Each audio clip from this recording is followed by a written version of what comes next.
Game number 1. That's right, Week 7, Indiana at Oregon. This one, 2:30 p.m. Central Time, God's time zone, on CBS. Oregon right now, consensus a 7.5-point favorite, total of 55.5 on this one. It's the first meeting between these two since 2004. Both teams are coming off of byes. Oregon 3-1 against the spread after a bye under Dan Lanning, 14-4 against the spread as a single-digit conference favorite. It's pretty wild. Pretty wild. Since 2020, Indiana is only 2-6 against the spread after a bye. Now, granted, up until last year, Indiana was awful. They were terrible. But now, that's changed just a little bit. So what we're going to get in this game is we're figuring out whether or not Indiana is for real. Right? Last year, they went up against the two teams that made it to the national championship game, and they kind of got demolished, dominated, whatever you want to call it, by both of them. That was Ohio State and Notre Dame. Oregon has already gone on the road and beat Penn State. Now, exactly what that win means, who knows? It's still incredibly impressive to go into Happy Valley in the middle of a whiteout and be able to sneak out with a win. Oregon, number 4 in PPA margin. Indiana, number 11. Indiana's strength of schedule, not quite as strong as Oregon's thus far, but a lot of that has to do with that Penn State game. It's a big, big part of this. Indiana, I've got number 5 in my power ratings. Oregon, I have number 2. My projected score on this, based on stats, is Oregon by about 2. Let's say 37-35. Now, I don't know that it's going to be that high scoring. I think these two defenses are really, really good. But my total is way up there. We'll say that. My power rating has Oregon by 4. That includes home field advantage. The projected stat spread also includes home field advantage as well, along with opponent adjustments, all that good stuff. Indiana, the thing that is the biggest part of this is the fact that Indiana is number 49 in On3's overall talent rank. Oregon is number 7. So Oregon has NFL players at basically every position. Indiana does some, right? Pat Coogan, he's the center, came from Notre Dame. He's going to be in the NFL. Elijah Surratt, the wide receiver, he's going to be in the NFL. Basically, everybody has their quarterback, Fernando Mendoza, as the number 1 quarterback taken in this upcoming draft. There are certainly players for Indiana that will make NFL rosters.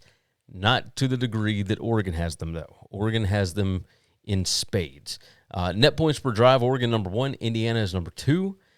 Points per play margin, Oregon number 5, Indiana number 4. Turnover margin, Oregon number 16, Indiana number 13.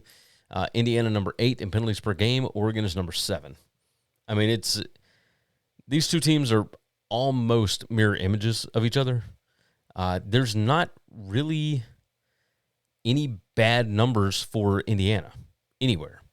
And yet this line opened at 9.5. It's all the way down to 7.5. There are some 7s out there available right now. When you start looking at, anything, Oregon's offense, number 69 in scoring opportunities per game, that's not great. But the reason it's not great is because they can be explosive. Number 8 in rushing explosiveness.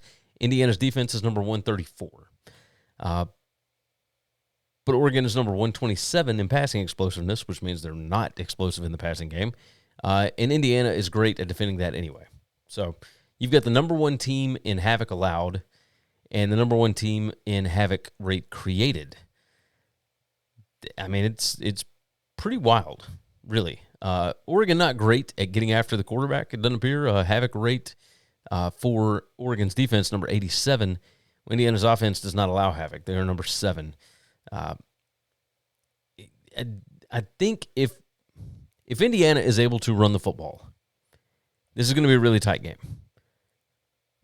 But I wonder, with the travel, with the atmosphere, everything else, this line opened at 9.5 for a reason. I think I'm going to buy into that reason. Oregon is number 1 in 5 factors rank. Indiana is number 2. You look at first half point margin, second half point margin, etc. What my purpose on this show is to make picks on games. I'm picking against the spread for all of these different games. Net explosiveness, Indiana's number 134. Oregon's number 55. I think I'm going to go with Oregon. Best number I can get is a 7 out there right now. Looks like that is at DraftKings. I'm going to go with the Ducks on this because I'm going to trust talent and environment in this spot. Would I like for Indiana to win this? Yeah, it'd be great. It would be great. But we did see them. We saw them in these spots twice last year, and they did not perform well. Now, granted, they've got a different quarterback this year, et cetera. But we did see Indiana go on the road to Iowa, and really, I'm not going to say they were lucky to escape with a win, but it was real tight there. It was real tight. Again, both teams coming off of a bye. I feel good about Oregon being at home. I'll lay the 7. Give me the Ducks -7.